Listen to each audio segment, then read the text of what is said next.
All right, I'm still working on the werewolf movie, and I attempted to launch a campaign through Indiegogo with the sole purpose to getting the attention or the money together to get the attention of the one and only Gary Oldman. But I was unable to launch it, something to do with analytics. But I was able to draft up a template. Are you okay, Kitty? Okay, Kitty likes to go into the bathroom. Water? Here we go. Anyway, I've been following Gary Oldman's career while I'm doing this project. It's helping me tremendously. He did one called Perk Up Your Ears or something like that. It was a movie. Very funny. See, Gary Oldman auditioned for RADA. It's the Royal Academy of Dramatic Arts, and did not get in. But he went back and made a movie with a great director, kind of making fun of it all. I didn't get to see it though. Of course, my favorite of him, probably Professional, Leon the Professional, where he plays the corrupted New York detective cop, the one that says, "You don't like Beethoven." And then, of course, Dracula. That was changed me when I was in high school, when I was attempting to break into Hollywood. He didn't have a lot of problems with it, though. His early performances are so incredible when he was younger. And then, no, I have to admit something. My favorite is actually Sid Vicious. And this girl that I knew, Carly, we were punk rockers. We were getting into like the Sex Pistols and things like that. We all thought the Sex Pistols were stupid. She used to call me Sid.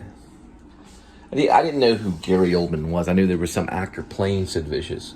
Later I learned it was Gary Oldman. And she would call me, she'd go, "Oh, Sid!" And then she'd grab me in the hallways of Richland High School. She had blonde hair that was fake blonde hair. And she had a pet rat. Anyway, private information for everyone to know. So maybe it's meant to be, but I'm still going to continue working on the werewolf screenplay, which is known as Grace or Werevlog. I'm calling it Grace, aka Werevlog. The reason why is because I like to. I like doing it. So it's fun to do. It's fun to figure things out. I realized it does need work. I thought I was way more ahead than I was, and then I went back and looked at the screenplay and realized the whole fight sequence is written in like lines, which is okay. But I have no problem with actors getting together and coming up with ideas that are part of the entire movie, you know. And listening to his interview, I came to understand that probably when he was doing Dracula, he didn't have a lot of say-so because he was working with Francis Ford Coppola, which I've had friends work for him.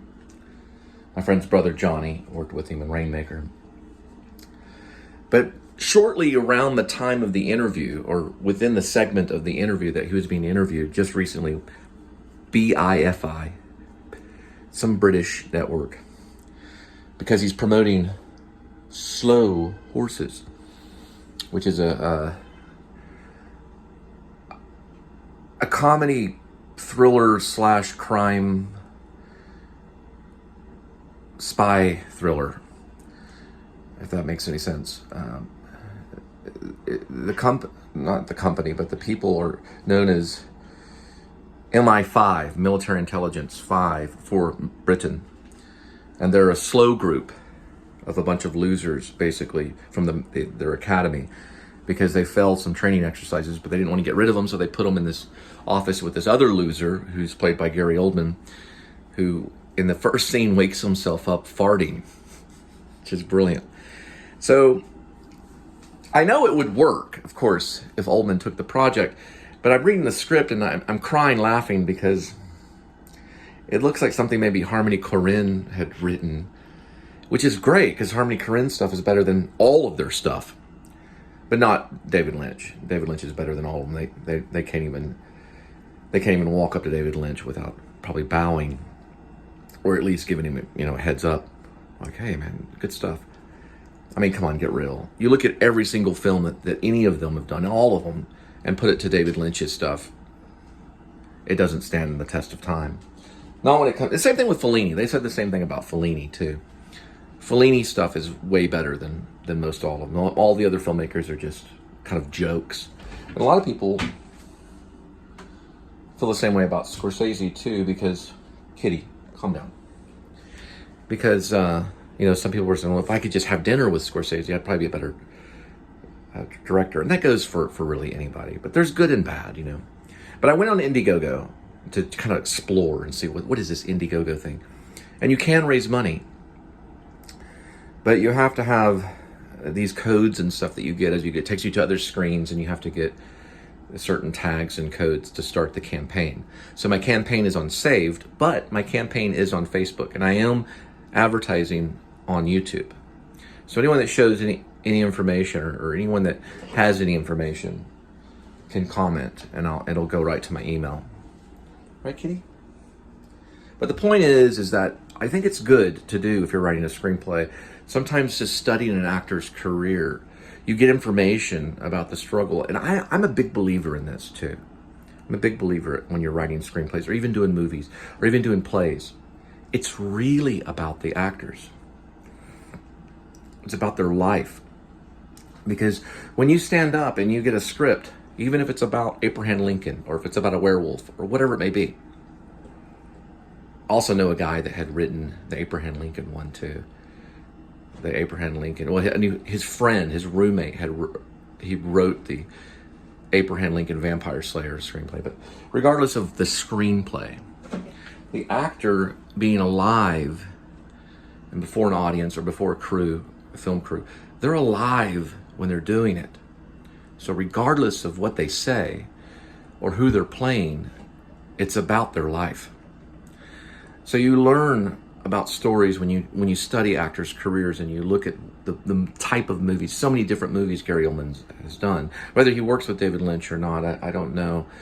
But it doesn't matter. They're still brilliant. What I mean by David Lynch is that I think he's in a different category as a lot of them. And it either makes them mad or it makes them wonder. Because if you set Gary Oldman down, which I'm sure you could, and say, okay, Gary Oldman, we're turning on Eraserhead, let's watch it. He's obviously going to be like, And, well, John Hurt, which is another British actor, got to work with him in Elephant Man with David Lynch. But what I mean is that everybody has their own style, okay? Not everybody writes a script using the same words. Not everybody writes a story using the same words. And sometimes people misspell. And sometimes people may not have the right syntax. Not everybody can be William Goldwyn or William Shakespeare, okay? But they know and they can sense the story in either the dialogue or maybe in the structure of the story. I'm not saying, Gary Oldman accept this werewolf screenplay or I'm just not going to do it. It's not going to be that. I don't think I'd be able to do this one without funding anyway. I tried doing a few features without any funding, and you really have to manipulate the writing around the funding, or you just be an idiot. So sometimes that's why pieces become artsy. And I don't know how much money David Lynch was dealing with when he made Eraserhead. I think he was doing it out of the school, AFI. But I don't think he had millions and millions of dollars and was using great actors like he does now. But anyway, when I was taught to write by my teachers, my playwright teachers, I was taught to never think of funding. And I think that's probably a bad lesson. But depending on if you're going to be the director and you're really going to do it, there's only so many of those that you can write and stack onto the other one and on the other one. But what I want to do, my goal, let me just put it this way. I know I'm kind of going into tangents and talking about all this stuff at one time, but let me tell you my goal. My goal is I want to craft up this screenplay and correct all the syntax and problems. Like, for example, I misspelled the word herd. It sounded like H-E-A-R-D rather than H-E-R-D. Or it looked wrong. And so I had used herd quite a few times in the screenplay and then realized it was H-E-R-D, and I went and found it. And then, like, the word mad was M-A-D-E. I just didn't notice it when I was reading it very quickly. So what I'm decided to do is a technique that I've done before. It's creating a tally sheet. It's like a check mark. So I'll go to one page and I look at that page and I look at it and I meditate on that page. And I sit there and I look at it and I look at it and I look at it. And maybe I go through the dialogue because I'm not real concerned about dialogue because I've been an actor for 30 years. I'm not concerned about that. I know dialogue can go either ways. It can go very, very real, verisimilitude, and it can be very stylized. It can be Samuel Beckett or it can be David Mamet. You know, a dialogue can be anything. So I'm not worried about the dialogue, but I will go through the dialogue as well to make sure that we understand that heard is H-E-R-D in this one little second or this one little moment in the screenplay, and that H-E-A-R-D as in heard is spelled so that we understand the difference between the two. I know that English is a powerful language, and Lynch even says that it is a filmmaking language, but it loses its transition within the film camera, within cinema, simply because you're watching it rather than reading it, okay? So when I go through one page and I'm meditating on that for the ease of the reader. So the reader can go, oh, okay, I see what he's exactly saying or what he's probably saying. And as long as we get through that, then I check that off and I get to the next page. Right now I'm on like a page like 20 something, 26 or something. And then I'll go through randomly and I'll change up other things, but not too much. I believe in doing that. It's called rewrites, but it's also studying something and reading and concentrating and learning to tweak things for the sake of just the work of it. So I'll do it whether it gets produced or not. I'm not worried about that.